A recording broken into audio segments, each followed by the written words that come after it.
sa'yo ang luwalhati sa bawat oras at sandali. Magpupuri sa'yo lagi, pagsambay mananatili sa'yo ang luwalhati. Ako'y maglilingkod sa'yo, Panginoon. Susundin ang kalooban mo sa habang panahon. Iaalay ang buhay ko sa'yo, Panginoon, upang ang bawat sandali maging gintong panahon. Upang ang bawat sandali maging gintong panahon.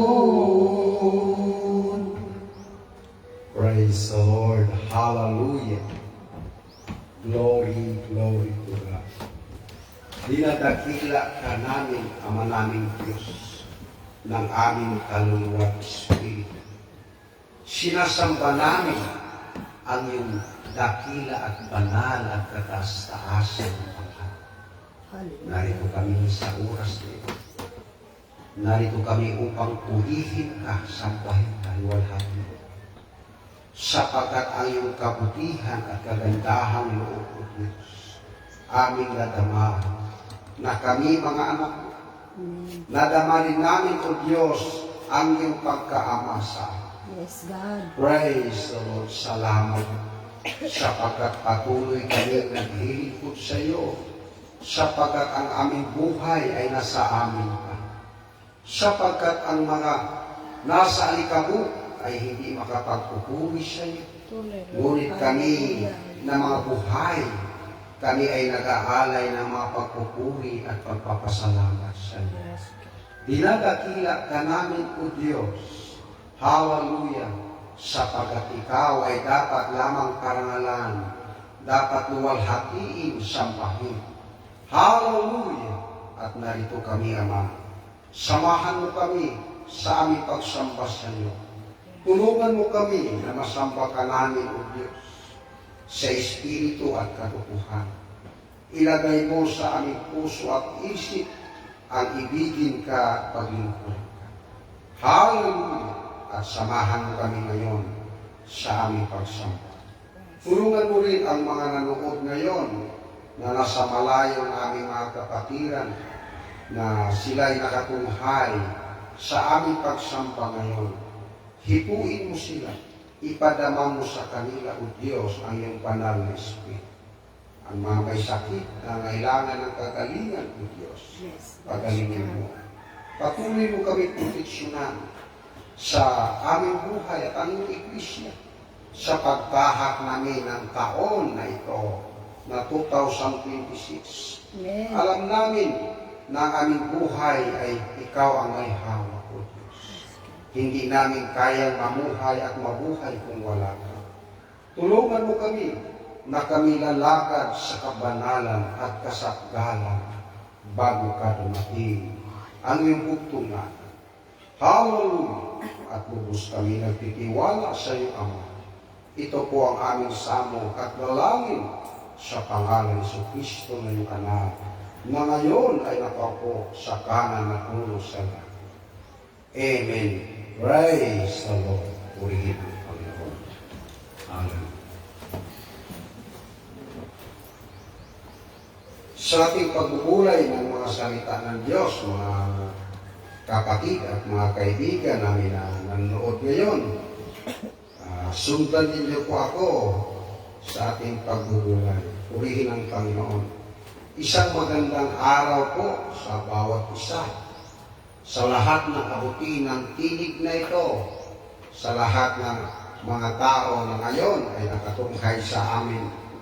Kilala man namin sila o hindi namin kilala, ngunit kami nagpasalamat sapagkat kayo ay naging kabahagi namin sa pagsamba ito. Mapalad ang tao na sumasamba sa Diyos. Siya ay may magandang kapalaran sapagkat ang kapalaran ng tao ay nasa kamay ng Diyos. Purihin ang Panginoon. Kaya ang tao ay kinakailangan niya ang Diyos. Bakit kailangan niya ang Diyos? Sapagkat hindi mabubuhay ang tao kung wala ang Diyos. Dahil ang buhay ng tao ay nasa kamay ng Diyos. Praise the Lord. Sundan niyo ako ngayon mga kapatid dito sa Kolosas. Kolosas 1:28. Tingnan natin mga kapatid. Na siya natin inihayag na pinanalahanan ang bawat tao at tinuturuan ang bawat tao sa buong karunungan upang maiharap namin sakdal kay Kristo ang bawat tao. Purihin ang Panginoon. Hallelujah! Glory, glory to God. Ang tao dito sa mundo, mga kapatid, kaibigan, dito tayo namumuhay sa mundo itong puno ng kasalanan. At ang kasalanan ng tao dito sa mundo ang siyang kumukulong sa kanya. Ang kanyang pag-iisip ay binulag ng kasalanan. At ang kasalanan ay naging kulungan nila at kublihan nila sa araw-araw na pamumuhay. At sila ay hindi sila pinabayaan sila ng Diyos sa kanilang buhay na hanapin nila ang Diyos. Ngunit ang tao hindi hinahanap ng tao ang Diyos. Bakit hindi hinahanap ng tao ang Diyos? Sapagkat walang kaguluhan sa buhay nila. Naging perfect ang kanilang buhay sa pagtakbo ng mga taon at panahon. Kaya hindi sila ginulo ng dyablo. Ano ang reason? Upang ang tao ay hindi nila hanapin ang Diyos. Ngunit ang mga anak ng Diyos sinusubok ng Diyos sa bawat araw, oras, minuto upang hanapin nila ang Diyos. Sapagkat ang Diyos ang siyang tunay na pinagmulan ng buhay at pag-asa nila. Ngunit kami na mga sinugo at tinawag ng Diyos, aming itinuturo sa mga tao ang buong karunungan. Oo, itinuturo namin upang ang bawat tao na naniwala sa aming pagkasuko, maiharap namin kay Kristo na sakdal, walang dungis, walang kulubot sa araw na iyan na si Kristo ay darating. Praise the Lord! Sa Biblia, sa mga lingkod ng Diyos, oo, ipinapakita ng Diyos na before ang isang tao harap sa Kanya, tinuturuan ng Diyos ng kasakdalan ang isang personal na tao bago darating si Kristo. Kahit si Abraham, mga kapatid, no? Nung si Abraham ay may edad na siya, ipinapakita ng Diyos na bago ang tao mawala sa mundo ito, oo, kailangan hanapin niya ang Diyos. At kapag nakita niya ang Diyos, dito natuturuan siya ng katuruan na sinasabi, perfect teaching, na dili iba. Ang matuturo nito, yung may karapatan at authority lamang sa harapan ng Diyos.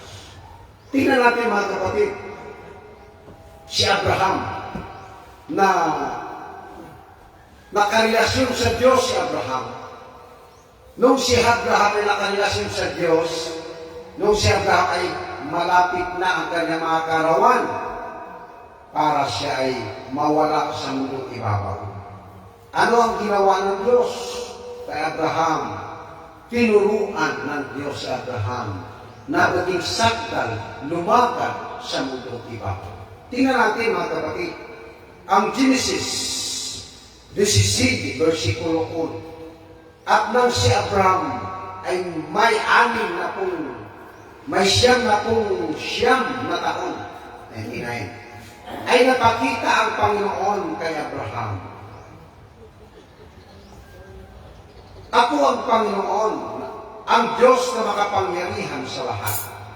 lumakad ka sa harapan ko at magpakasakdal ka. Ito ang iniwan ng Panginoon at paalala ng Panginoon kay Abraham. Oo, una sa lahat nagpakita sa kanya ang Panginoong Diyos. Pagkatapos nagpakita sa kanya ang Panginoong Diyos, nagsalita sa kanya at inakay siya na lumakad sa harapan ng Diyos na may kasakdalan. Oo, uli ng Panginoon. Bakit kaya, mga kapatid? Dahil sa last ending sa buhay ni Abraham, ipinapakita na lumago ang buhay kabanalan ni Abraham. Siya ay naging sakdal sa harapan ng Diyos. Oo.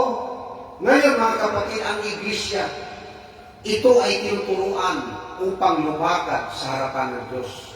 Nasakdal, walang dungis, walang kulubot, hanggang sa pagdating ni Kristo. Mga kapatid, ano ba ang turo ng kasakdalan?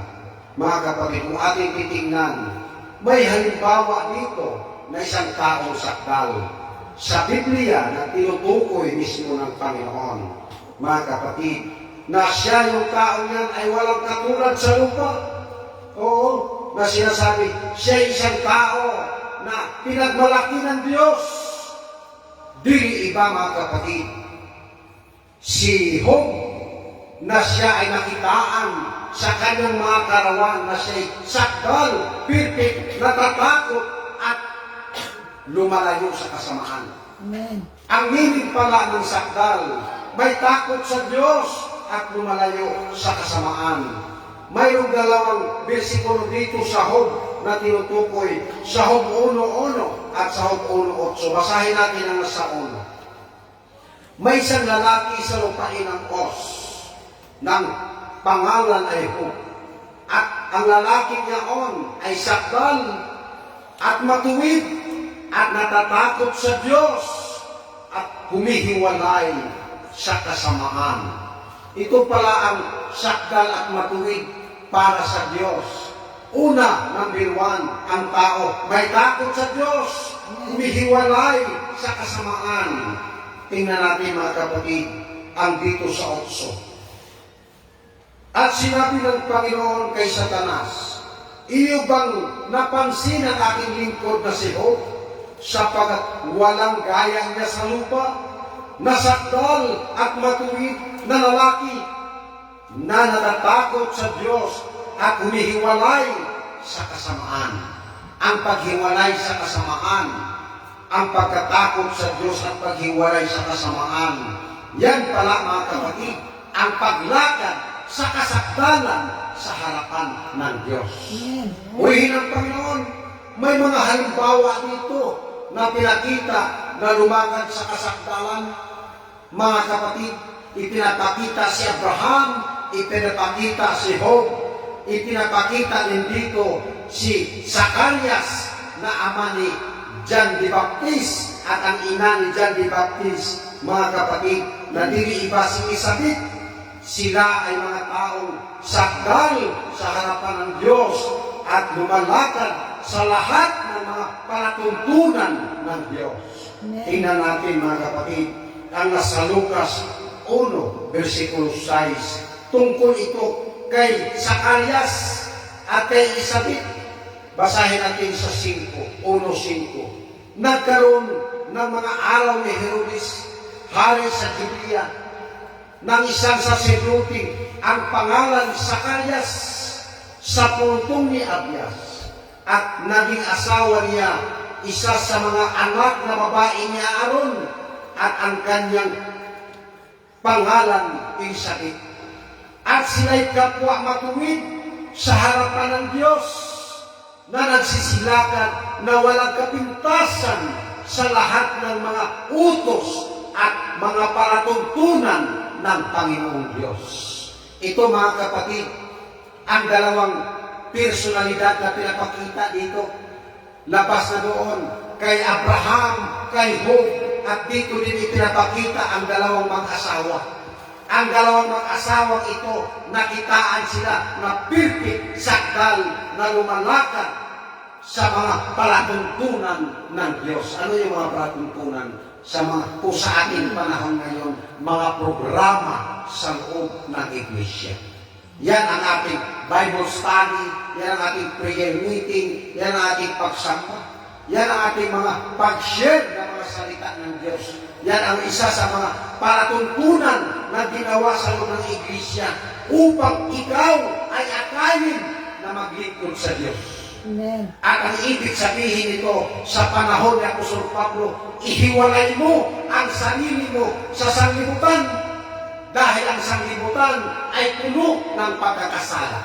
Kaya sabi ni Apostol Pablo sa Roma 12, versikulo 2, ikaw ay sasalungat, huwag kang sasang-ayon sa takbo ng sanglibutan ito sapagkat ang takbo ng sanglibutan ito ay puno ng pagkakasala at puno ng mga bagay na karumalduman sa harapan ng Diyos.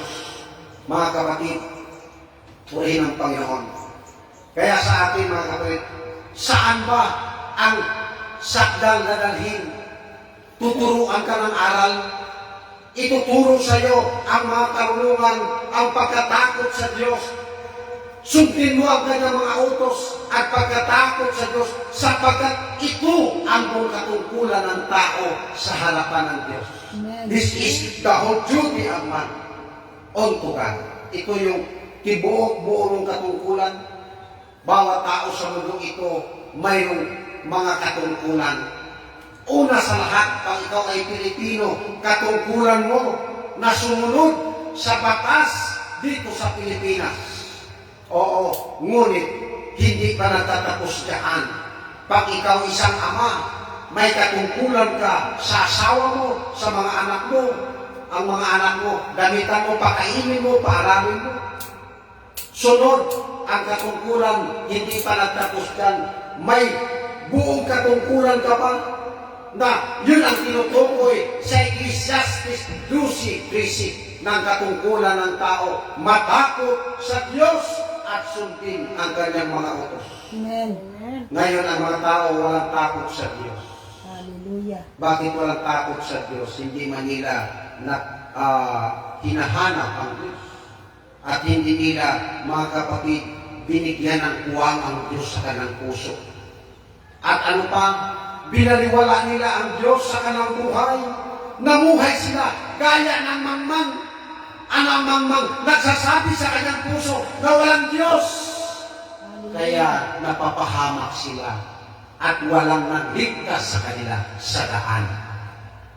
Ano ang daan, mga kapatid? Ang mga daan tinutukoy sa way of life. May literal naman na daan na ikaw ay lumalakad. Oo, na doon marami kang masalubong na mga bagay na mga danger. Purihin ang Panginoon. Yan ang sinasabi ng Panginoon ng siya mga anak ni Israel lumakad doon sa bundok.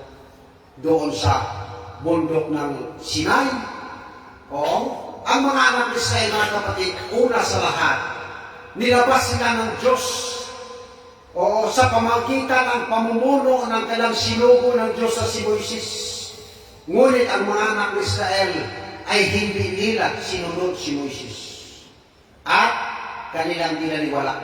Ang kanilang mga puso at isip nagbalik sa Ehipto. Kaya ano nangyari? Silang lahat na hindi sumunod sa katuruan ni Moises noon. Dahil ang perfect na katuruan noon, iba ang katuruan ni Moises. Amen. Hindi pa dumating si Kristo. Kaya binigay kay Moises ang kautusan, binigay naman kay Kristo ang biyaya at pagpapala. Purihin ang Panginoon. Kaya anong ginawa ng mga anak ni Israel doon sa Mount Sinai sila?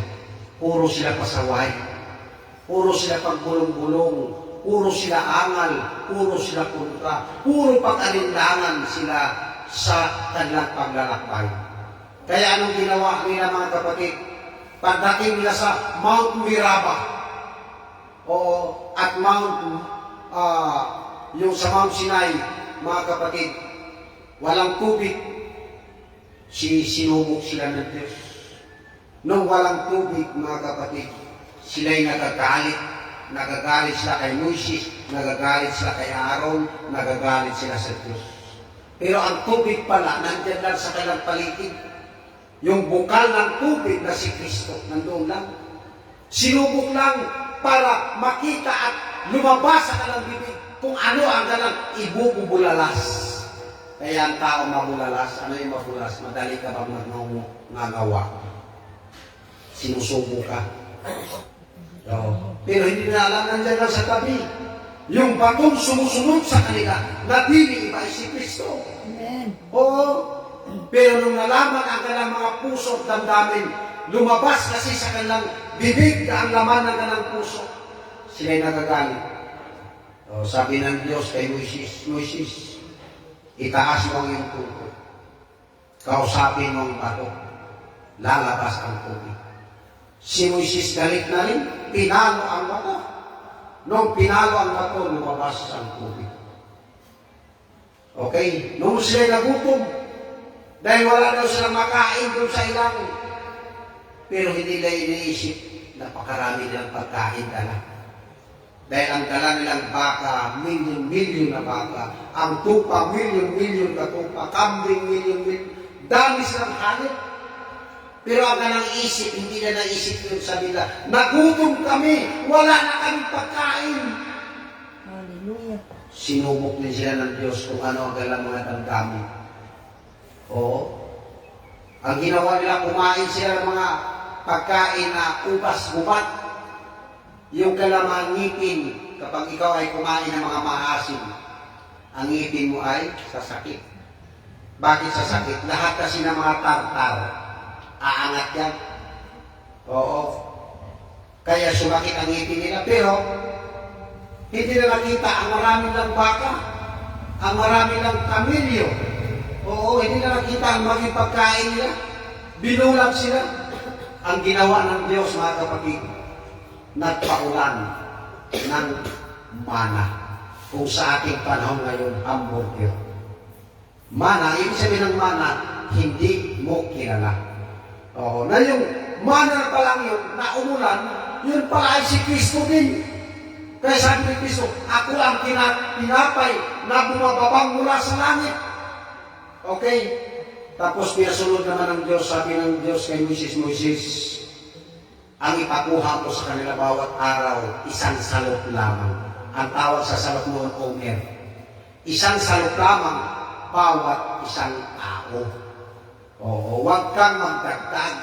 Huwag mong bawasin. Isang salot lang. Hindi talaga sumusunod ang mga anak ni Israel. Ang ginawa yung isang tao, kumuha ng sobra-sobra, hindi na maubos. Kinabukasan, bumahog na ang buong kampamento. Inuod na, nangaligasaw na ang amoy. Oo, yun mga kapatid, doon pa rin nakita ang katigasan ng ulo. Pagdating naman ng Birnes ng hapon, ng araw, sabi ng Diyos, kumuha sila ng para bukas pa rin. Ngayong araw na ito at para bukas. Ang nakapagtaka pag kinabukasan, hindi ko mabaho. Laging presko. Bakit? Sinunod nila ang salita ng Diyos. Amen. Yan, katindi ang Diyos matindi mag-preserve yan. Tapos, sinabi pa ng Diyos, Moises, kumuha ka ng mana at itabi mo. At ito ay para maging alaala ng mga anak ni Israel. Ang nakapagtataka, more than 1,000 years ang tinapay na mana, hindi bumaho na preserve. Ganun katindi ang Diyos. Tunay. Oo. Pagkatapos mga kapatid, ang unang generation sa mga anak ni Israel, wala silang kabilib-bilib sa Diyos. Hallelujah. Oo. Pagdating ng araw, ang Diyos naging halikin. Apo ang nahilikin naging ulap para hindi sila mainitan, maging kublihan sa kanila. Pagdating ng gabi, wala mang dulel ko at meral ko roon, mayroon doon liwanag, apoy, haliking apoy mula sa lupa hanggang sa langit.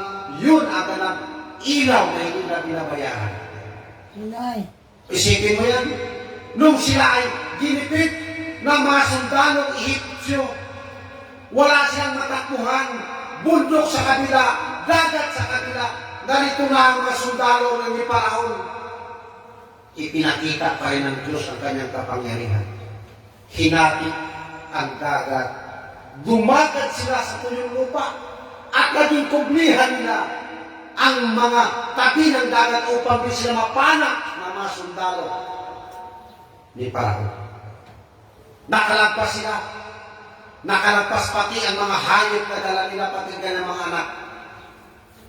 Ito nakita ng mga sundalo ni Paraon ang kaligtasan para lamang sa mga anak ng Diyos. Amen. Tandaan natin yan. Ang kaligtasan para lamang yan sa mga taong nakakilala at nagmahal sa Diyos. Amen. Pastor, di ba ang mga anak ni Israel noong panahon yun, hindi sila nagmahal sa Diyos? Oo, ang galang po. Pero naroon si Aaron, naroon si Miriam, naroon si Moises, naroon si Joshua. Oo, nagmahal sa Diyos. Magkailan sila lahat noon ng naglakbay na mga may gulang na 600,000 na mga lalaki. Hindi kasama ang bata, hindi kasama ang babae. Pero ang nagmahal sa Diyos noon, si Joshua, si Caleb, si Aaron, anak ni Aaron na iba, at saka si Moises. Kunti lang sila. Oo. Bakit niligtas sila? Dahil kay Moises, kay Aaron, kay Joshua, kay Caleb. Ito na mga kapatid. Ang generation doon sa mundo na lumabas, sinasabi, niligtas sila ng Diyos noon, pero hindi pa rin sila nanampalataya. Amen. Hindi pa rin sila naniwala sa Diyos. Pagkatapos na silang niligtas, pinatay din sila ng Diyos sa pamagitan ng kagat ng ahas. At tinabunan sila ng lupa. Bakit tinabunan sila ng lupa? Ang iba kinain ng tulog at kidlat dahil hindi nila ipinakita ang kanilang pagmamahal sa Diyos. Hallelujah. Mahalin mo ang Diyos dahil sa kanyang piling, safety ka. Amen. Yun ang sinasabi ng mga awit. Siyang tumatahan sa lilim ng dako na makapangyarihan sa lahat. Aking sasabihin sa Panginoon, siya'y aking kanlungan at aking katibayan, ang Diyos ko na siyang aking tinitiwalaan. Ako nagpapasalamat sa Diyos. Ay, ano na ngayon, ng edad ko, 57 na. Before ako na 57, dami akong karanasan na ako'y lumakad sa lilim ng kamatayan. Pero hindi nagkulang ang Diyos sa akin. Lumubog yung sinakyan ng ibangka sa laot. Piligtas ako ng Diyos. Inabutan ako ng nasa ilalim kami ng lupa. Oo. May malakas na lindol. Bago lumindol ng malakas, narinig ko na. Pinarinig sa akin ang anghel. Pinahakit ako ng Diyos. Ako'y nagkasakit. Nagrabi. Na hindi ako tinanggap din sa buyog. Binala ako sa Tacloban. Dahil ang aking heart ay sasabog na dahil zero-zero na yung aking lupa. Pero narito pa rin nanatiling buhay. Bakit? Minahal ko ang Diyos na naglikha sa akin at gumawa sa akin. At ako ay nagnanasa ng mga bagay na maluwalhati siya. Kaya sinasabi sa turo na sinasabi, ikaw ay magpakasaktan sapagkat haharap ka sa Diyos. Amen. Pwede ka bang humarap sa Diyos na karumal-dumal ka? Hindi. Kaya nga ang Diyos nung sa Mount doon sa Sinai, ano nangyari? Ipinakita ng Diyos ang kapangyarihan niya kay Moises. Una sa lahat, pinakita niya yung kahoy na nagiriyak pero hindi nasusunog. Nung parapit na si Moises, anong sabi ng Diyos kay Moises? Moises, Moises, huwag kang lumapit sa lugar na ito. O dahil ang lugar na ito, sabi niya, this is the holy ground. Ito yung lugar na banal. Bago ka lumapit, hubarin mo muna ang iyong pangyapak. Ano ang sandal? Siyang simbolo na nakatapak na madumi sa pisikal na kalagayan ng tao. Tunay. Ganon din ang kasakdalan tinuturo ng Diyos sa tao. Bakit? Hindi ka pwedeng lumapit sa Diyos pag hindi kasakdal. Kaya sabi ni Kristo, sa kanyang katuruan, tingnan natin, Mateo 5:48, kayo'y magpakasakdal, gaya ng iyong ama sa kalangitan na sakdal. Kayo nga'y mga pakasakdal, na gaya ng iyong ama sa kalangitan na sakdal. Bakit, mga kapatid? Darating si Kristo. Pagdating ni Kristo, kung tayo ka magdumal, hindi ka maangat. Hindi ka marapyo. Ano ba ang nagpaparumi sa tao, mga kapatid? Balikan natin, mga kapatid, ang mga anak ni Israel. Before ang mga anak ni Israel pumasok sa lupang pangako na pinangako sa kanila, lupa pa rin. Sa lupa pa rin. Ang Kanaan, ang tinatawag sa mga salitang the promised land of God. Pinangakuan sila ng Diyos. O na papasukin sila sa promised land. Pero ang iglesia pinangakuan na papasukin sa langit. Amen. Iba ang pangako sa kanila, iba din ang pangako sa atin. Ang pangako sa kanila, sila ay papasukin sa lupang pangako, sa promised land. Ang iglesia pinapangakuan na papasukin sila sa hindi iba. Napakagandang lugar, langit. Amen. Naroon nakatira ang Diyos, naroon nakaupo ang Diyos sa kanyang trono, naroon ang mga anghel, ang kanyang paligid, ang lansangan sa langit, puro ginto. Ang mga paligid, mga pintuan ng langit, mga matitindi, mga ginto, mga diamond, mga perlas. Hindi doon pwede pumasok ang magnanakaw. Hindi doon papasok ang mga anumang may mga kapintasan at karmadungan. Lalo na, mga kapatid, ang hindi kumikilala sa Diyos, lalo na ang hindi sumunod at tumalima sa Ebanghelyo na dala ng sinubo pa rin ng Diyos. Ibig sabihin, connected with God. Uwi ng Panginoon, tingnan natin ang mga anak ng Israel. Before na pumasok sila sa land of promise, mayroong ibinilin sa kanila si Moises na ito'y sinalita ng Diyos na huwag mong gawin gaya ng mga tao na namumuhay ang ibig sabihin, sapagkat tayo ngayon namumuhay pa rin sa mundo. Hindi ka pwedeng umalis sa mundo ito. Gaya ng sinabi ni Kristo. Sila'y sa sanglibutan, ako'y aakyat sa iyo, Ama.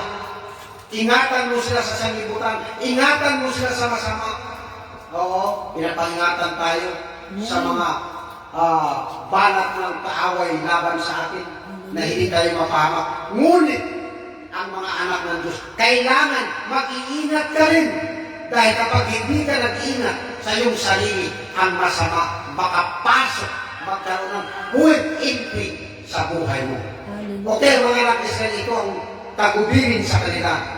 Dito sa Deuteronomio 18, versikulo 9. Pagpasok mo sa lupain na ibinibigay sa iyo ng Panginoon mong Diyos, ay huwag kang mag-aaral, gumawa ng ayon sa mga karumal-dumal na mga bansang yaon. Ito, mga kapatid, sinabihan sila, pagpasok mo sa lupain na ipamamana sa ibibigay sa iyo, huwag kang mag-aaral. Ano yung ibig sabihin ng pag-aaral? Hindi mo i-adapt yung kanilang mga paniwala at bilib. Oo, sa mga bansang yaon. Ano yung mga paniwala nila? Okay, ito na sa 10. Huwag makakasumpong sa iyo ng sino mang nagpaparaan sa apoy ng kanyang anak na lalaki o babae. Okay. O manghuhula. O nagmamasid ng mga pamanhiin. O engkantador. O manggagaway. Ito na, mga kapatid. Isa ito sa mga katuruan na itinuro sa panahon ni Moises na huwag nilang i-adapt. O engkantador ng mga ahas. O nakikipagsanggunian sa mga masamang espiritu, o mahiko, o sumasangguni sa mga patay. Ano yung sumasangguni sa patay? Mga kapatid, yung patay kinakausap. Doon sila nagpapaalam, pupunta ako, mayroong matay ng anak na lalaki. Bago siya pumuntang Manila, pumunta mo sa cemetery, anak, pupunta na ako Manila. Para magdumal sa Diyos yun. Okay, ito na, sunod. Sa 12, sapagkat sino mang gumagawa ng mga bagay na ito ay karumadumal sa Panginoon.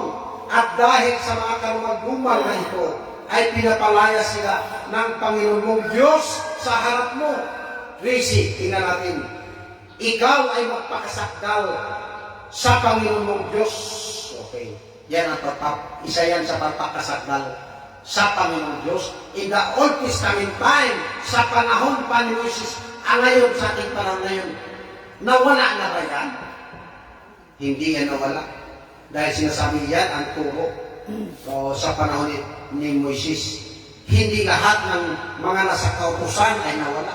Kaya sabi ni Kristo, hindi ako naparito upang sirain ang kautusan, kundi upang ganapin ato pa rin, sapagkat walang mawala ni isang kupit, isang tuldok ng kautusan, maliban ito ay matapos. Nang ibig sabihin, mga kapatid, may natatapos para sa kautusan din.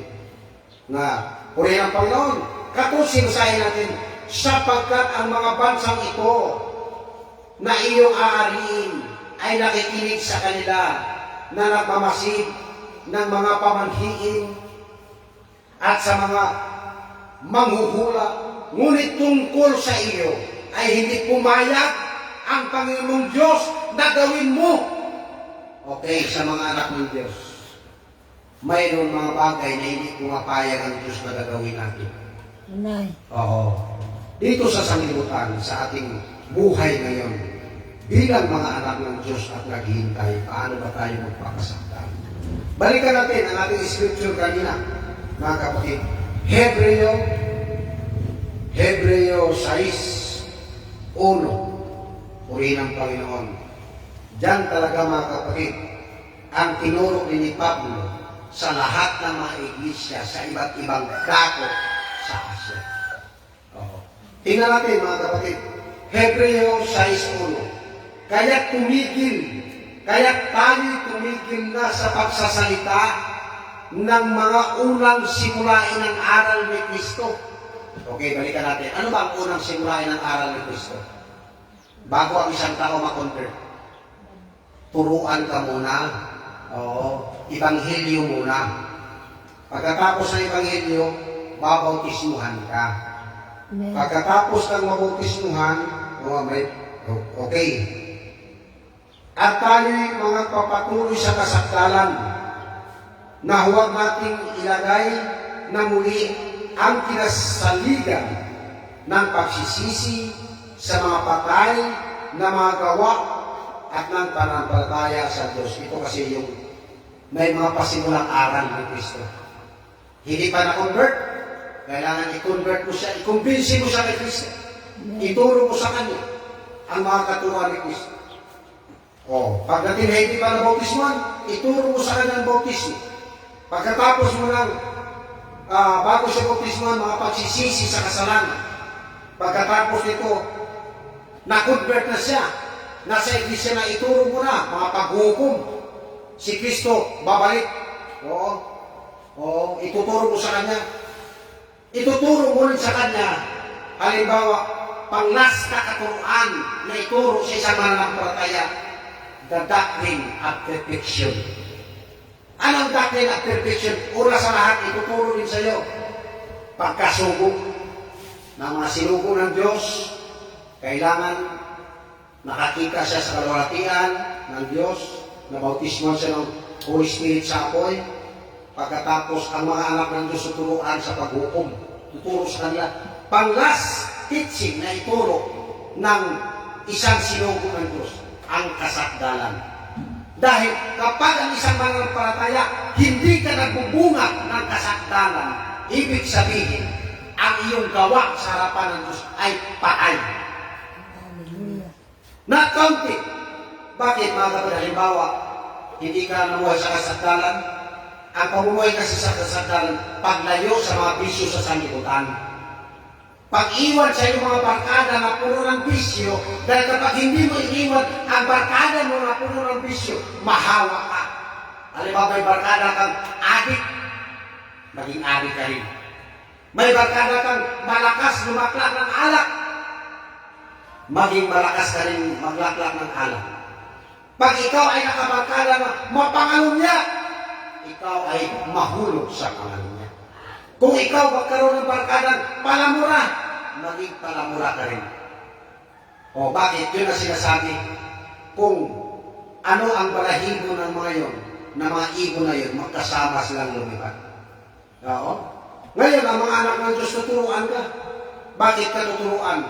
Sapagkat tuturuan ka kung ano talaga ang bagay na nagkakaroon ang Diyos ng kalipay at kuluburan sa iyo.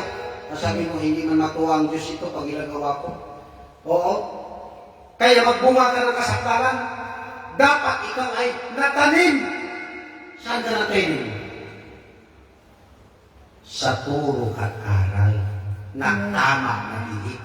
Amen. Dahil pag natanim ka, sa halimbawa natanim ka sa turo ni Buddha, Buddhism ka. Nako. Alam mo ang sa India, mga bilib na ng mga Buddhism, Hinduism, puro karamihan yan. Kahit yung mga vlog nila, makita mo, nasa CR, lagyan ng spaghetti, doon sa kakari. Napakadekadiri. Yung mga paler, lalagay nila yung pagkain, kakainin, lagay na sa kilikili. Bakit marumi? Yung lang mga ipinapakita. Ang tao kasi na may maruming espiritu, lahat yan, pati pamumuhay, pisikal, kapaligiran. O tingnan mo yung tao na marumi. Umikot ka lang sa bahay niya. Daming dumi ka na makita. Pisikal yan. Dahil sa panahon ni Moises, nasabi ang Diyos, Moises, huwag kayong basta katalikod. Ano ibig sabihin katalikod? Yung magbawas ka ng dumi kahit saan. Ilagay mo ng maayos, maghukay ka ng lupa, sapagkat yan ang pagpakalinis sa harapan ng Diyos noon, pisikal. Ako'y bababa sa kanila, kausapin ko sila, pupunta ka muna sa kanila, para sila'y maglaban na ka ng damit at maligo. Pisikal na kalinisan ang lalong pinahalaga ng Diyos noon. Pero kasama na doon ang espiritual, dan ang mapagpangalaw niya ay hindi magmamana ng karya ng Diyos. Kung mangalaw niya ka noon, matapos na yun. Ikaw noon si Eva o si Adan, ngayon ikaw na si Kristo. Bagong nilalang, ang ating pagkatao, pinalipas mo na, gaya ng taon 2025 na hindi na yung babalik magpakailanman hanggang sa matapos ang mundo, hindi na babalik ang 2025. Oo, hindi na babalik yun. Kaya, ganun mo palipasin. Kaya ang mga anak ng Diyos, lumakad kang sakdal sa harapan ng Diyos. Bakit? Sapagkat darating ang araw ng Panginoon. Ano ang araw ng Panginoon? Ito ang tinatawag, the day of the Lord.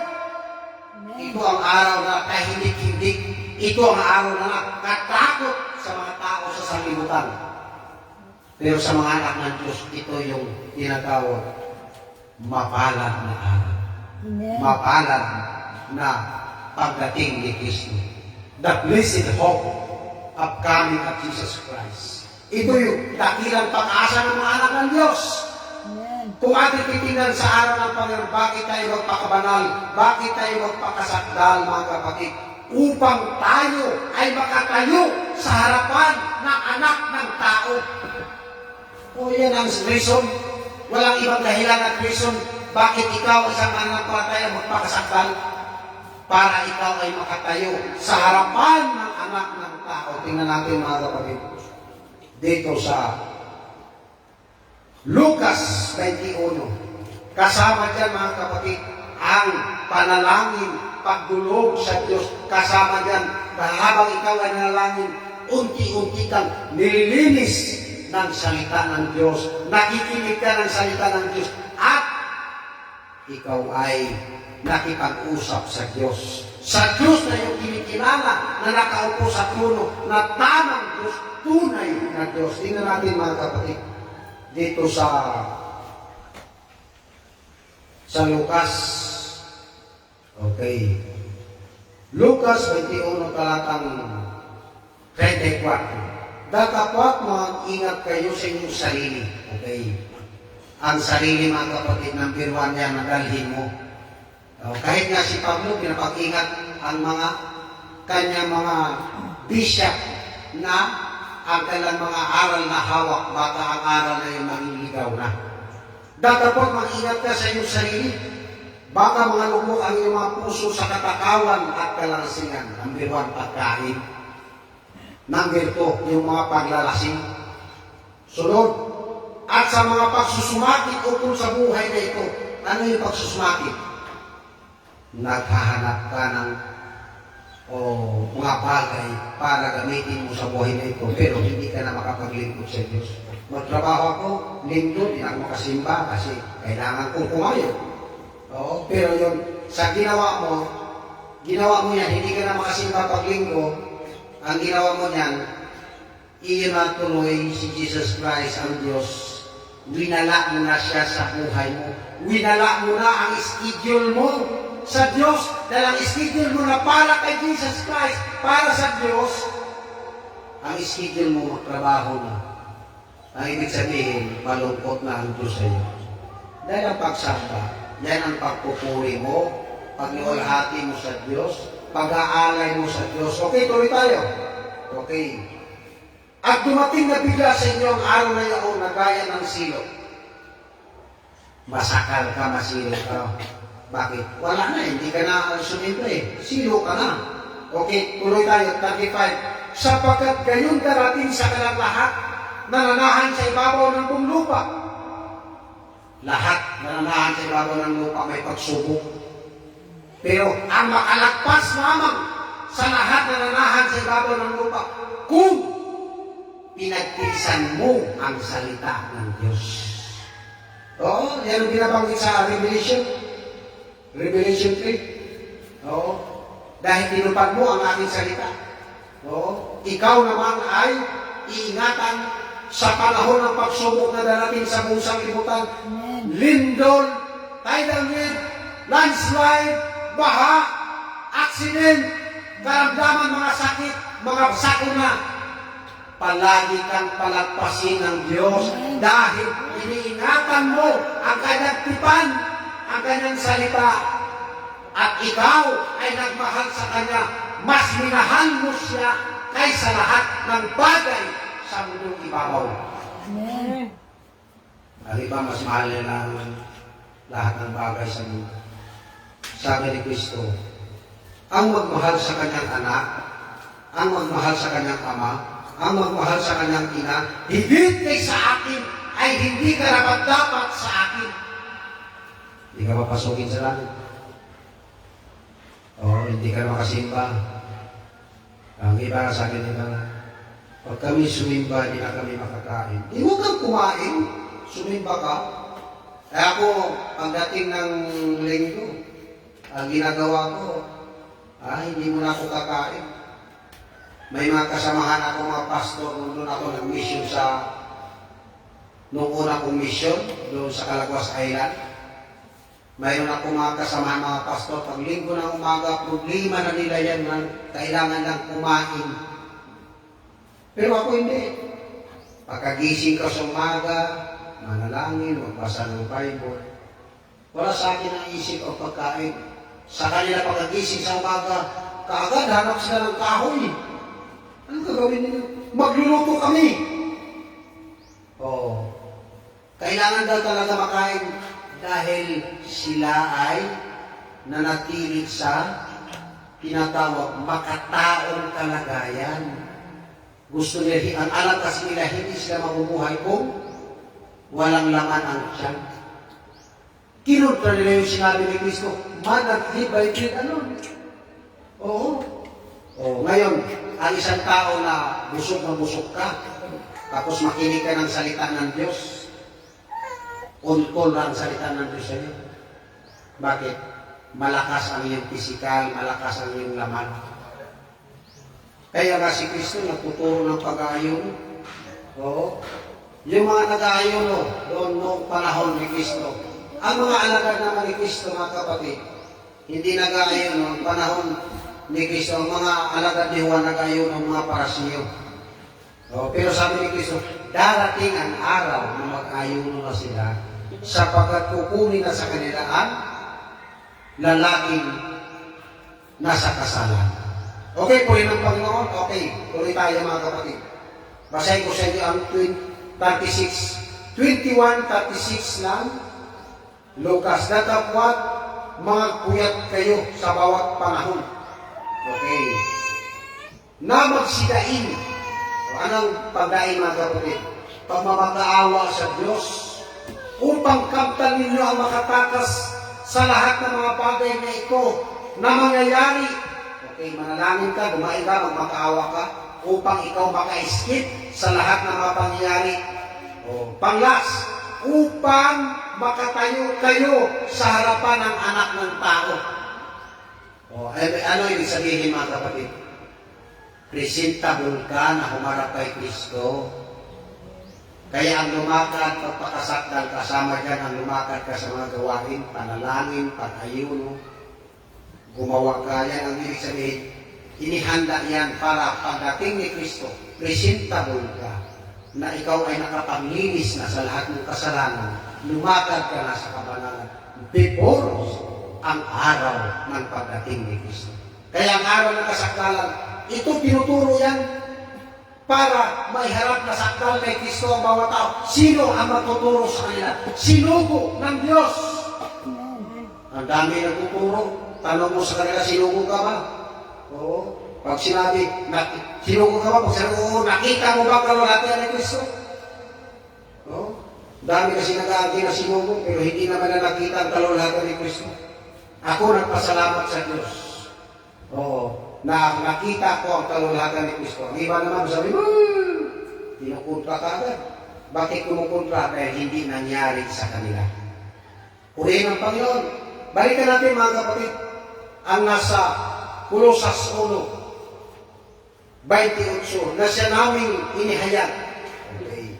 At pinalalahanan ng bawat tao, at tinuturuan ng bawat tao sa buong karunungan, upang iharap namin sakdal kay Kristo ang bawat tao.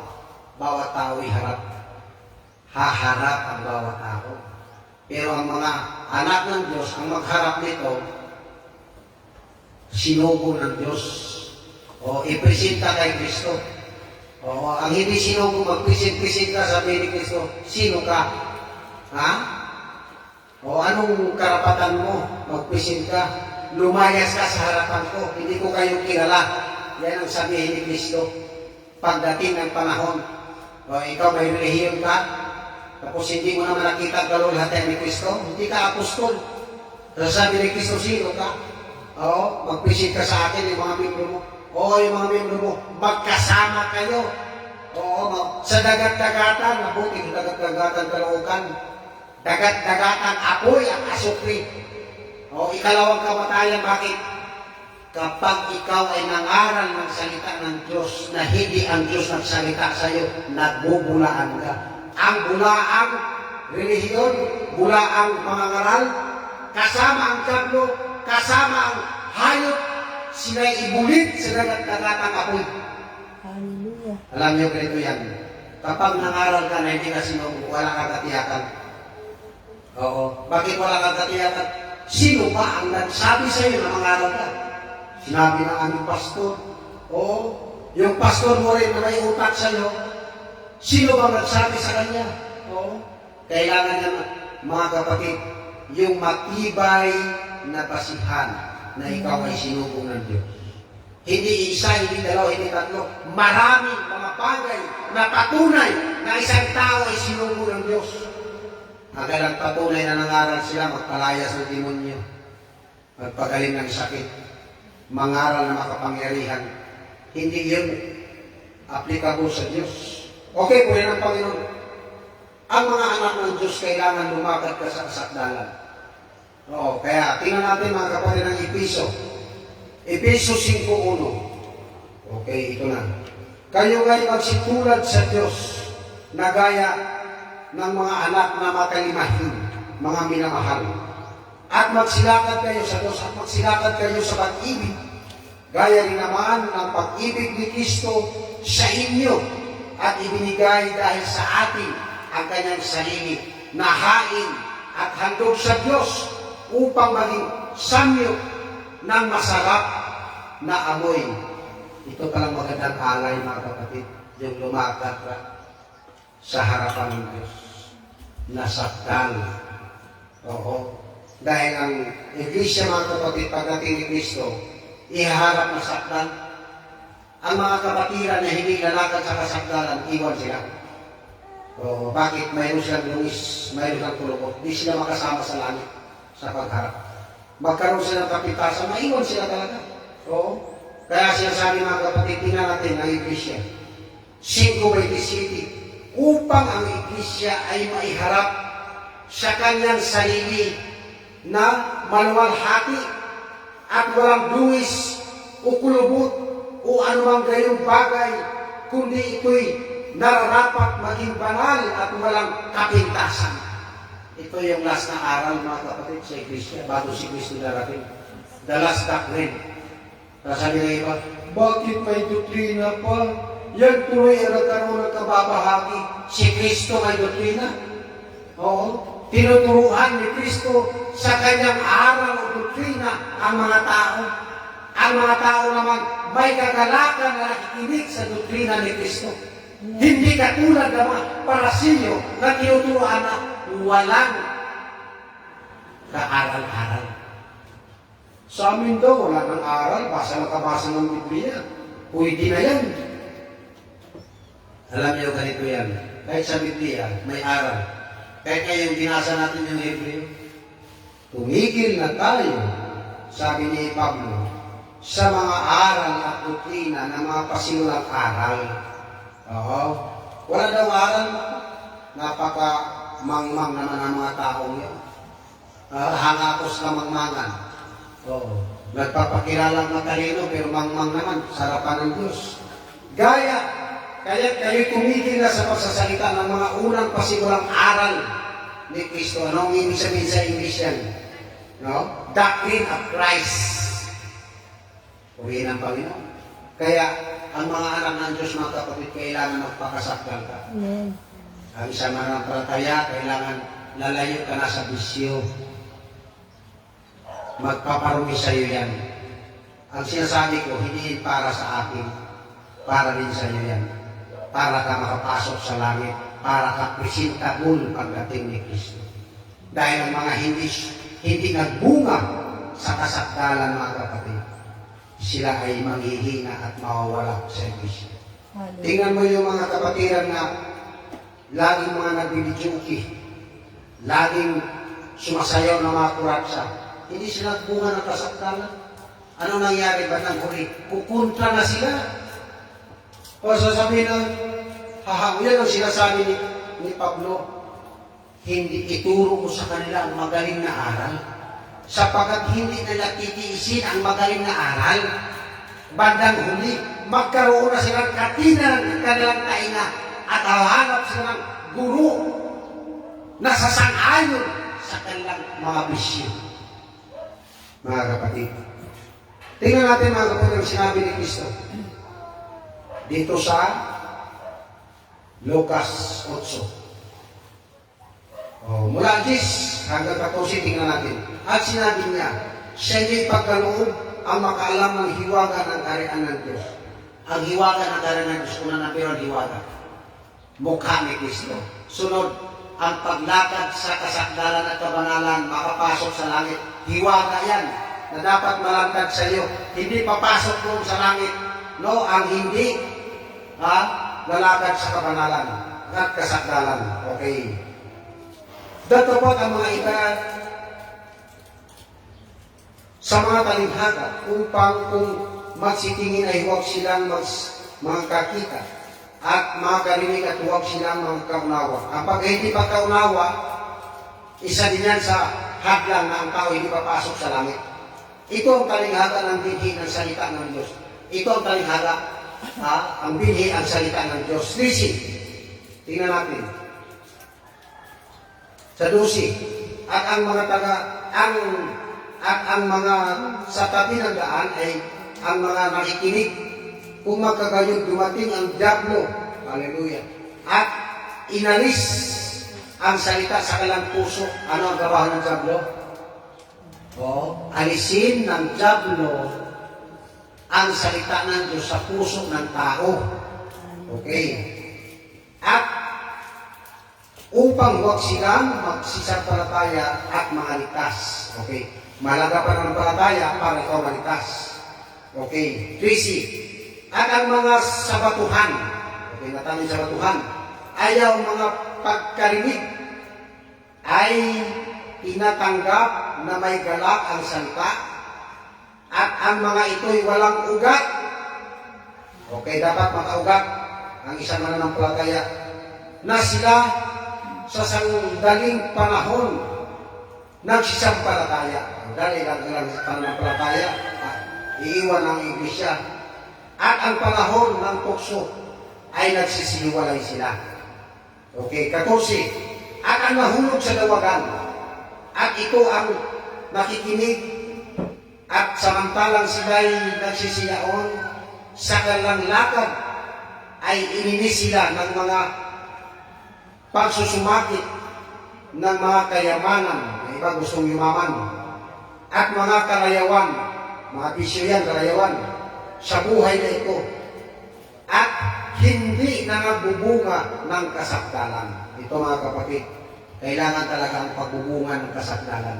Amen. Hinahanap ng Diyos yan, naging requirement ng Diyos yan, bago ka pumasok sa langit, bago ka humarap kay Kristo. Tingnan natin na ang Diyos talaga naghanap ng kasakdalan. Revelation 3 verse 2. Ito ang iglesia mga kapatid na sinulatan ni John de Pilar na kailangan silang magsilakad sa kasakdalan dahil ang hindi umagat sa kasakdalan, bagaman buhay, pero patay sila sa harapan ng Diyos. Tingnan natin, Revelation 3 verse 2, magpuyat ka.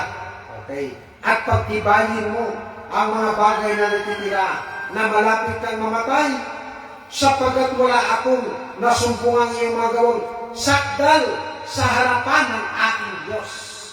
Ang salita nito si Kristo. Kaya ang mga anak ng Diyos hinahanapan ng sakdal na gawa sa harapan ng Diyos. Anong kasakdalan?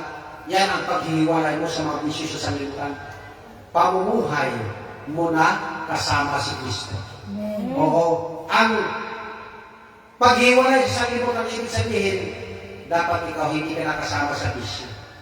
Dahil ang nasa bisyo, mga kapatid, pika ng mata, pika ng laman, ang nagpapatakbo ng lahat ng mga baisi sa mundo ito, si Satanas na sa likod.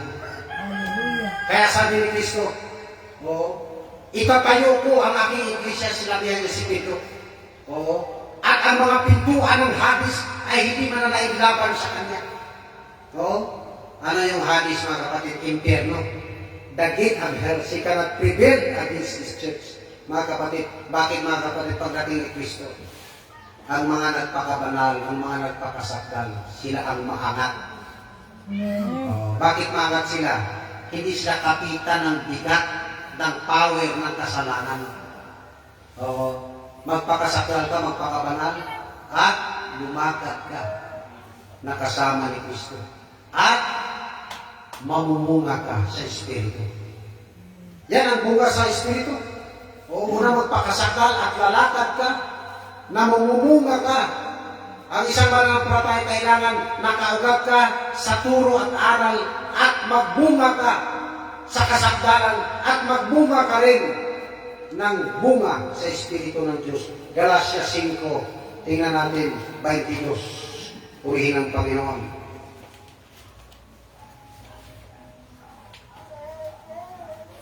Datapwat ang bunga ng Espiritu ay pag-ibig. Ito na mga kapatid. Pag-ibig sa Iglesia, pag-ibig sa Diyos, pag-ibig sa kapatiran. Katuwaan. Ano ibig sabihin ng katuwaan? Masaya ka na naglilingkod sa Diyos. Kapayapaan. May kapayapaan ka. Hindi ka laging mainit ang ulo, lagi kang payapa, relax. Pagpapahinuhod. Lagi kang nagpapasinsya. Papahinuhod pag nagpabaya. Kagandahan loob. Mayroon kang kagandahan loob. Kabutihan. Mabuting tao ka dahil naglilingkod ka sa Diyos. Pagtatapat. Baititis kaamuan. Pagpipigil laban sa mga gayong bagay na walang kautusan. Mapagpigil ka. Itinuro yan ni Kristo. Kayo'y maging mapagpigil, kayo'y maging matutpuyat. Ang iyong kalaban, Diablo. Anong Diablo? naghahanap ng pagkakataon na ang tao ay kanyang masila. Hallelujah. Ang diablo, hindi man nagpapakita sa tao yan na talagang kukunin ang tao. Ito, sige, dito. May espiritu yan, ang diablo, na akayin ang tao sa pagbisyo. Akayin ka sa pagbisyo. Dahil ang mga bisyo, mga kapatid, yan ang kapangyarihan ng diablo upang ang tao kulungin sa kasalanan. At ang kasalanan maging kublihan ng tao. Kaya sinasabi ng mayroon ako napanood kagabi na nakita ko, bukas ang pintuan pero ang tao hindi lalabas para hanapin ang Diyos. Bakit? Naging comfortable na siya sa kanyang mga ginawang kasalanan. Pag sinabihan mo pa sa kanyang kasalanan, magagalit pa yun. Bakit hindi siya lumalapit sa Diyos dahil ang Diyos ilaw? Kapag lumapit ka sa ilaw, makita ang inyong mga masasamang gawa. Kaya ang mga anak ng Diyos, mga kapatid, magpatuloy tayo sa kasakdalan. Amen. Hanggang sa si Kristo'y darating. Kasama dyan panalangin, pag-aayuno, pagbabasa ng Bible, pag-aaral ng ating mga bilib. Ikumpara mo yung mga bilib natin sa mga bilib sa buong mundo ngayon. Nangibabaw ang ating bilib. Ako nagpasalamat. Lahat ng mga bilib sa buong mundo, nakalagpas yung bilib natin. Bakit? Ano bang bilib natin? Yan ang ating paniwala na papasok tayo sa langit sapagkat si Kristo ay inihayag ang kanyang sarili sa kanyang sinugo. Ano ba si Kristo? Siya ang hiwaga ng Diyos. Ang iba sabi na kami daw, mayroon kaming hiwaga, ipinahayag ng Diyos. Anong hiwaga na ganito sa amin, may hiwaga? Yung hiwaga na yan, sanang mataas ang mukha ni Kristo. Kaluwalhati ni Kristo yung hiwaga na yan. Dahil si Kristo ang hiwaga ng Diyos. Mas mataas ang hiwaga kapag nakita mo ang kaluwalhatian ni Kristo. Amen. Kaya lahat ng mga hiwaga na mga misteryo na yan, wala yan, ganun yan. Kapag nakita ng isang tao mukha ni Kristo, kapag pinapasok ka na doon sa puno ng Diyos, doon sa satuan ng Diyos, yung mga hiwaga sa lupa, hindi makapasaya. Kaya purihin ang Panginoon. Si Isaias, bakit nangaral? Nilantad ng Diyos ang kanyang hiwaga kay Propeta Isaias. Amen. Kami lang nangaral, bakit? Bakit kayo nangaral? Kasi may hiwaga binigay ang Diyos sa amin. Hiwaga ng kamangmangan. Yan ang kaya ng isip ninyo. Yung mga hiwaga na yan na ating basahin sa Biblia, hindi makapasa. At mismo ang mga hiwaga dito sa mundong ito na tinuturo ng mga tao na narinig ko, puro karuan-dumal sa Diyos. Purihin ang Panginoon. Bakit? Ano ang hiwaga, mga kapatid? Ang hiwaga ng Diyos si Kristo. Ang karunungan ng Diyos si Kristo. Kaya sinasabi naman ng karunungan ng Diyos, magsusugo ako sa kanila ng mga propita at mga apostol, ang ilan sa may pakusigin at patayin. Okay, purihin ang Panginoon. Hallelujah. Balikan natin ang kasakdalan, mga kapatid. Ang kasakdalan, ito ang iyong dadalhin sa pagharap mo sa Diyos. Amen. Dahil pag ikaw sakdal, malinis, walang dungis, walang kapitasan pagdating ni Kristo. At sakdal din ang aral, tama din ang aral na iyong dala. Pwede bang sumakdal? Halimbawa yung bilib sa India, pwede bang sumakdal sila? Ang kanilang iniinom makumunyan ihi ng baka. Grabe ka dumi. Tingnan mo pag nagluto sila, nandiyan sa mga bawl sa siya, kumakain. Nagsimbahan pa nang inom sila. Fresh urine ng baka na babae na baka na bagong panganak. Yun ang ganang komunyan. Sa Biblia, sabi ni Kristo, ang uminom ng aking dugo at kumain ng aking laman ay may buhay na walang hanggan. Pero hindi literal na ikainom ni Kristo o kanyang dugo. Tunay. Katas ng ubas, sumisimbolo sa dugo ni Kristo. Katawan ni Kristo, simbolo, tinapay na walang pampatubo, walang libadura. Sumisimbolo sa katawan ni Kristo na nagdusa, nabugbog, nagsakit dahil sa atin. Amen. Oo, ang iba sabi na hindi ka iinom niyan, karumal-dumal yan. Papasok kasi sa bibig yan, pupunta sa tiyan, at idudumi. Bakit? Bakit mo kinukontra yung turo ni Kristo? Kinukontra mo ang turo ni Kristo at nilagay mo ang kamangmangan mo? Oo. Sino ba ang perfect na turo? Si Kristo o sa'yo? Siyempre, turo ni Kristo nila. Sabi ni Kristo, ang uminom ng aking dugo, kumain ng aking laman, may buhay na walang hanggan. Amen. Hindi daw namin gagawin yan. Karumal-dumal yan. Karumal-dumal sa inyo na hindi kayo inutusan ng Diyos. Sana karumal-dumal yung uminom ng ihi ng baka doon sa India. Tama daw yung mga ng bino. Ako nagpasalamat sa Diyos. Yung turo at aral na binigay ng Diyos sa akin, 100% pasok sa pamantayan ng mga propeta, sa pamantayan ng mga apostol, sa pamantayan ni Kristo, sa pamantayan ng Amang Diyos sa langit. Amen. Biyaya ng Diyos. Kaya dito tayo titibay at tatatag Amen. sa mga turo at aral na wala sa kanila at nasa atin. Kaya tayo, sino ang mahalaga sa atin ngayon dito sa mundo, sa paningin ng Diyos? Yung nasa tunay na iglesia. God.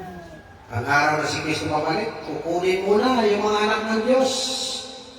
So, pagkatapos na kukunin ang mga anak ng Diyos, papaulan ang mga apoy ang Diyos. Gaya ng Sodoma at Gomora. Ang buong mundo, bubumbahin ng Diyos. Ilalabas ng Diyos ang kanyang pinakamalakas na mga armas. Ang tingnan mo ang lahat ng mga bansang malalakas. Mayroon silang nakaprepare ng mga nuclear weapon para sa kanilang pagdigma sa kanilang kapwa-tao. Oo. Pero ang Diyos may nakahanda na kanyang armas pandigma para sa mga tao na hindi kumikilala sa Kanya. Para sa mga tao na hindi sumunod sa Ebanghelyo ni Kristo. Akala kasi ng Ebanghelyo ni Kristo kahit sino magdala. Sinugo ni Kristo. Mga apostol ni Kristo ang tagadala. Oo, purihin ang Panginoon. Kaya ang paglilingkod sa Diyos dapat may kaayusan. Ano ang kaayusan? Paniwala, bilib, doktrina. Oo, at ang pagpakabanal. At ang buhay kabanalan, kasakdalan ay ating lakaran.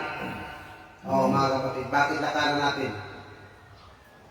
Bago pumasok ang mga anak ng Israel, inaralan ng kasakdalan.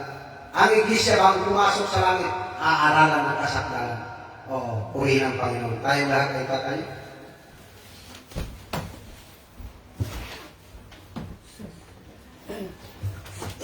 Salamat, Panginoon, sa biyaya mo. Hindi ka nagbabago, na ika'y laging laan, na ako ay tulungan. Ang pagpapala mo'y sapat sa aking buhay. Biyaya mo'y aking nararanasan. Di man karapat-dapat sa iyong kabanalan. Kami pinili mo at binilisan ng iyong katuwiran. Biyaya mo'y aking nararanasan. Di man karapat-dapat sa iyong kabanalan. Kami pinili mo at binilisan ng iyong katuwiran, ng iyong katuwiran. Praise the Lord. Ating ang Diyos, salamat sa buhay ng mga kapatid na sila ngayon na natili, na naglilingkod sa inyo. Sa Salamat din sa mga lingkod kasama namin. Salamat din sa mga kaloob ng iyong mga anak. Gamitin ito kasagapanin mo ito sa kalagalagon ng Diyos. At pagpalain mo kami, tulungan mo kami magkalakad sa landas ng kasagdanan. At lubos kami ng tiwala sa iyo. At tulungan mo rin kami sa aming pagputol-putol ng tinapay, pag-inom ng katas ng bukas na sumisimbolo sa katawan ng iyong putulan at sumisimbolo sa lubog na iyong putulan na natagas mo sa krus sa Kalbaryo. At patawarin mo kami sa aming pagkukulang pagkasama sa iyo. Linisin mo kami at bagalin mo kami. Paginapatin mo kami sa pagtagal na ito. Kung aming samit ng langis para sa Kristo na ito. Ang tinapay ng buhay, kanin mo, nakibahagi. Ito ang tinapay ng buhay, kanin mo, nag-iisa. Yan ang katawang binayobay upang ikaw ay mabuhay. Yan ang katawang naghirap upang iyong kamtan ang buhay na walang hanggan.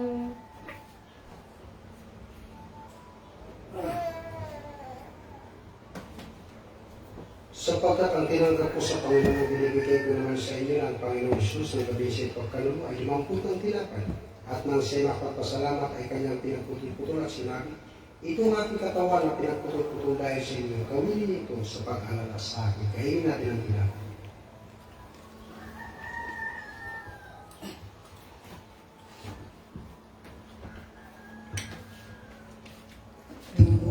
Tunay dugo'y itinigis ng haring nagtiis. Buhay niya'y sadyang inalis ng taong bulisi. Doon sa krus, liwanag ay namasdan, at ang tigid kong puso ay naibsan. Doon ko natanggap aking katubusan, masaya ako kailanman. Ang sala ko'y hinugasan ng dugo niyang banal, at sa kanya'y ihahandog ang buo kong buhay. Doon sa krus, liwanag ay namasdan, at ang tigib kong puso ay naibsan. Doon ko natanggap aking katubusan, masaya ako kailanman.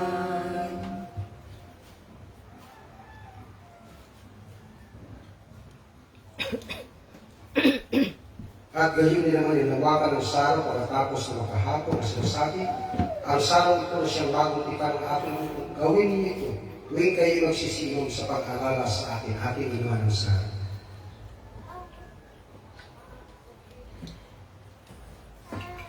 Ang ama ay papurihan at ng Espiritong Banal ng mga taong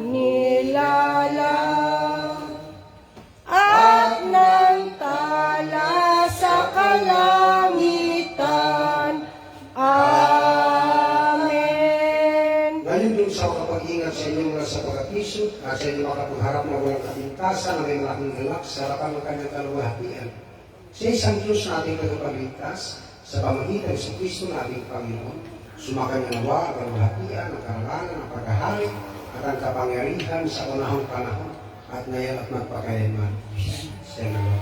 Mahal mo, Diyos, aming tinanggap. Paglay sa pagpisan, lumagi sa iyong pag-ibig. Ay siya naming ihayag ay sumandi. Amen. Ang biyaya ng Kristo at ang pag-ibig ng Diyos at ang pagpipisan ng Espiritu Santo sumasaat na mga lahat. God bless at isang pagsamba. Awitin natin ang Yes, I love you, the love of the Lord. Yes, I love you with the love of the Lord.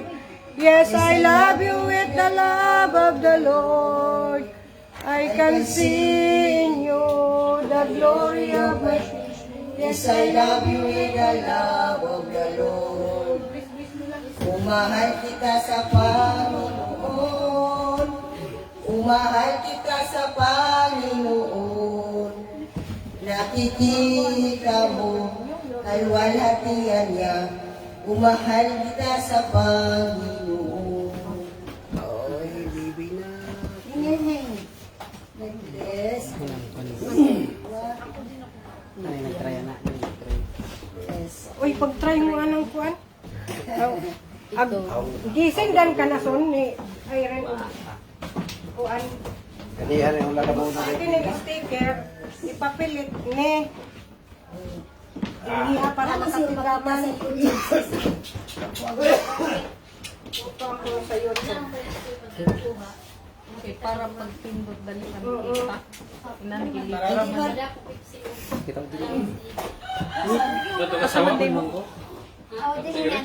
Asa mo? Kana ang sticker.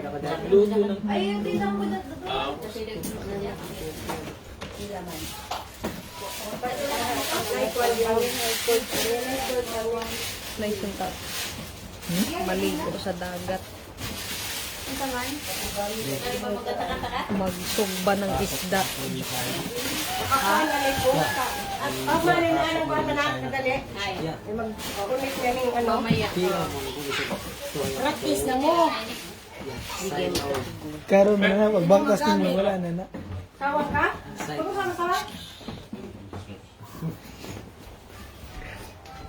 Ay, Ano siya magagabi? aw! Kaya na na akong sa office mo mga ito. Practice mo. Kung makapahiyo mo nga nga lingkuran dito sa ano. Sa inaanak ba? Sige lang. Baby. Ano man ikaw?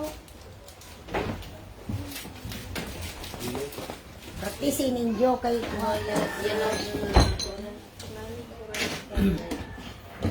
Ikaw na sa YouTube.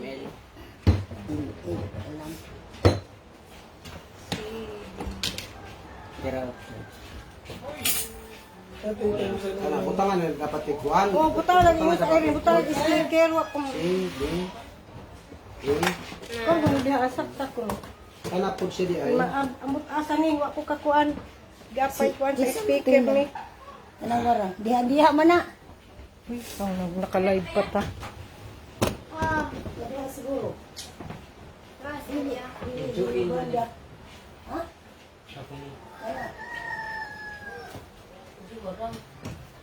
Sa power ba? Sa power na. Sa power na. Diri siguro sa duka. Tanawa di Eh, ikaw son. Kaya ikaw nakamao diri son. Tanawa di ma do masityon to mas. Yeah. So, Kalahin na mo. Biara di. Kadrago. Apat wagwa oo. kanali. Na amo ni model sa inyong Dasok. di plano nga balay pati wagwa. Na. Cute. Sa kuan na speaker. Kay Kaso bali man. tingin ni Irene, hindi ko nag-sustain. Mga Tapos, sabunting kung man. select ka, kung Dili, pang atok na Christian niya. song sa church ka, Ang saging din yun, yung mga gahi. By number ba ya? Tapos diha, naay nag-ana diha. Kamaw ana, nilawa. Nakita ka dito, ilaw mo Pwede mo siguro studyhan na lang yung job ko. Madali na sa gunting rin Later, Di ba kinihina po yung sa gunting ng lari? nagkawa Tapos na kinipod matulog. na ako diha.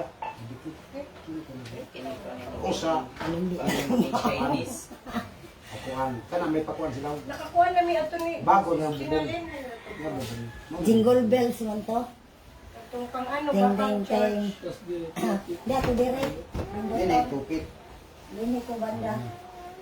May pindo ko na na. Tanawang, pang church. Tindulong din ha. Tik, ano. Hindi makilid din ha. Ang magpatibay ni din ha, kini po siyang kuhan din ha. Pinag-binit yan ha. Lansanganan na. Ang tawag ni Barakilan, Raglaman ni. Klaro din nga na ilang sanganan. Ang tawag ng Juan Dili Barakilan, ako sis, Dos murag Cortes. diri. Dos Cortes. Kaya ako. Kini po siya, na nagunting, ang haligi din nila kinakasalubing. Yan ang ginganon mo nga ipapa ako. Lansang ko kaya ng bolt. Monis yaman. Ito nagpatuwag ko. Control ko. Nagkampak ang sa hangin. Mohon mo ka. Yung nai ana diha, nag-ana din ha. Yung nai nag-ana diha. Diyan dahil ang tirahan niya sa hangin. Tapos may, Yan wala. Wala. Sabay panday na bakante din hiya kay para makapapanday ta ang simbahan. Mga panday.